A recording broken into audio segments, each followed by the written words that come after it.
도널드 트럼프 미국 대통령이 취임 직후 북한을 핵 능력 보유국으로 지칭하면서 한반도를 둘러싼 안보 상황이 급변할 거란 우려가 커지고 있습니다. 네, 관련 내용 김열수 한국군사문제연구원 안보전략실장과 함께 자세히 짚어보도록 하겠습니다. 네. 안녕하세요. 안녕하세요.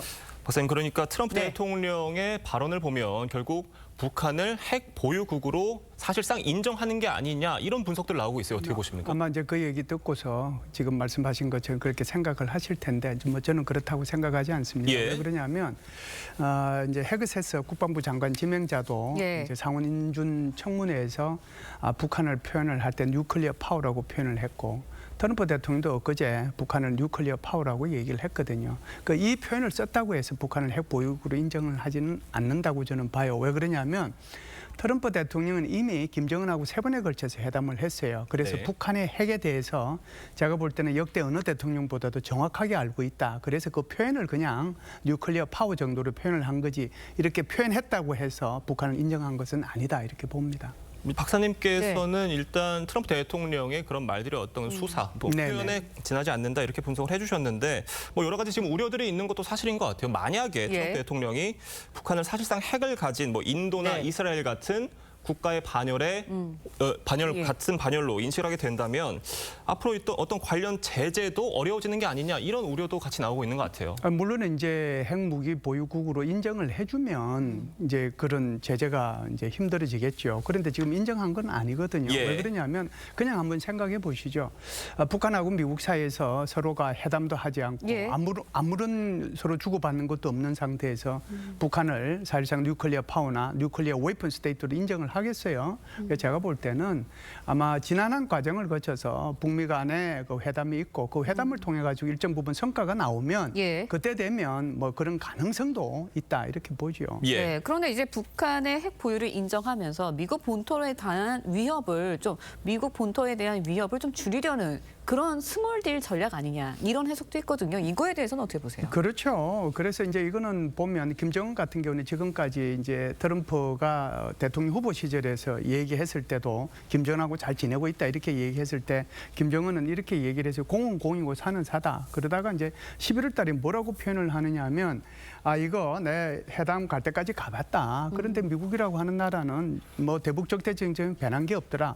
그러다가 작년 12월 달에 노동당 중앙위원회 전원회의에서 초강경 대미 정책을 얘기를 했거든요. 그렇죠. 그런데 이에 반해서 미국은 어떻게 해왔느냐 하는 거죠. 그러니까 트럼프 같은 경우에는 계속해서 이제 북한하고 잘 지내고 왔다 이렇게 얘기를 하고 알렉스 웡이라는 사람을 NSC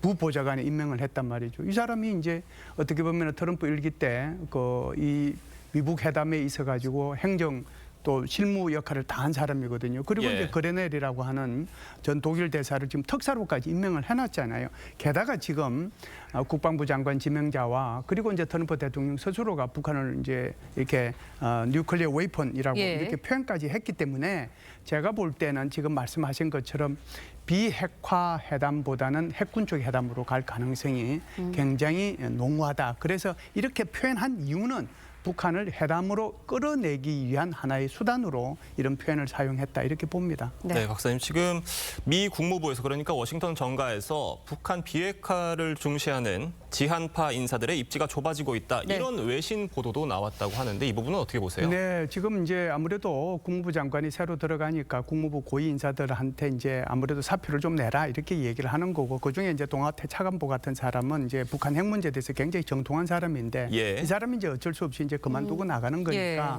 그렇게 해서 이제 아마 걱정을 이제 하는 것 같은데요. 제가 볼 때는 루비오 국무부 장관이 누구보다도 북한에 대해서 비교적 상세하게 잘 알고 있는 사람이고 북한에 대해서 굉장히 그 강경파라고 이렇게 볼 수가 있고요. 또 하나는 이제 루비오뿐만 아니고 국방부 지금 정책 차관으로 들어간 사람이 있거든요. 콜비라고 하는 사람인데 작년에 아마 우리 한국에 제가 알고 있기로만 해도 한 4-5번 왔어요. 이 사람이 이제 한 얘기들도 계속해서 이제 한국의 어떤 그 핵무장에 대해서도 언급도 하고 그리고 이제 한국이 이렇게 이 핵 잠재력 이거 확보하는 것도 필요하다 이렇게 얘기한 사람이고요. 그보다 더 중요한 사람들이 있습니다. 바로 미국의 상원들이 핵심인데 상원의 외교위원장 하는 제임스 리시하고 그다음에 군사위원장 하는 위크라고 하는 사람이 뭐라고 했냐면 각각 한국에 전술핵무기 재배치해야 된다. 그리고 일본에도 재배치해가지고 나토식 아시아판 나토식 핵 공유를 해야 된다라고 주장한 사람들이에요. 예. 이 사람이 의회 상원위원장, 외교위원장하고 군사위원장을 하고 있으니까 아마 이 북한에 대해서 그렇게 쉽게 이렇게 북한 핵을 인정하거나 그런 단계로 가지는 않을 거다 이런 생각은 합니다. 네, 결국은 이게 수사적인 표현이다라고 말씀을 해주셨지만 트럼프 대통령이 북한을 핵 보유국으로 표현을 하면서 이제 우리 정치권 학계에서는 이른바 핵 자강론 다시 한번 고개를 들고 있거든요. 지금까지 이제 핵 보유와 관련해서 세 갈래 정도로 저희가 논의를 이어져 왔다라고 보도가 되고 있는데 구체적으로 어떻게 진행이 되고 있는 건가요? 세 갈래에서 저는 두 가지만 더 붙이겠습니다. 아, 예. 예.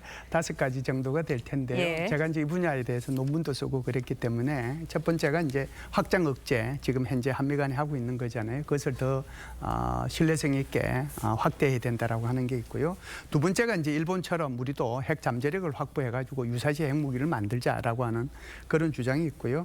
세 번째는 이제 한국에 지금 전술핵무기 재배치하자. 그러니까 이제 미국의 상원위원장이 이제 주장하는 그런 얘기죠. 그리고 이제 네 번째가 나토식 핵 공유를 하자. 이것은 이제 한국뿐만이 아니고 한국, 미국, 일본이 같이 하자. 특히 이제 나토식 아시아판 나토식 핵 공유는 지금 일본 총리가 주장하는 그것이 바로 예. 나토식 핵 공유예요. 그리고 이제 다섯 번째가 바로 핵 자강론이라고 할까요? 그러니까 핵무장하자라고 하는 것인데 여기에 대해서 이제 각각의 이제 장단점이 있어서 계속해서 충돌은 하고 있는데 북한의 핵 위협이 점점 높아지면 높아질수록 점점 핵 자강론, 핵무장 쪽에 무게가 실려가고 있다 이렇게 볼 수 있습니다.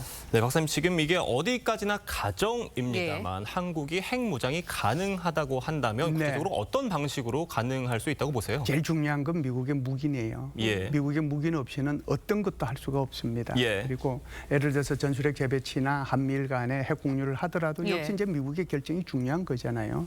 그래서 미국이 그것을 명시적으로 인정은 못 해줄 거예요. 근데 묵시적으로 인정을 하게 되면 예. 우리가 이스라엘에서 했던 것처럼 쓰리노 정책, 예를 들어서 뭐 노 테스트, 그러니까 실험 안 하고 노 클레임, 이거 이제 우리가 핵무장 하고 있다라고 이거 일부러 정책으로 밝힐 필요 없고, 그다음에 이제 노 생션, 제재 안 받고 이런 식으로 이제 갈 수가 있지 않느냐.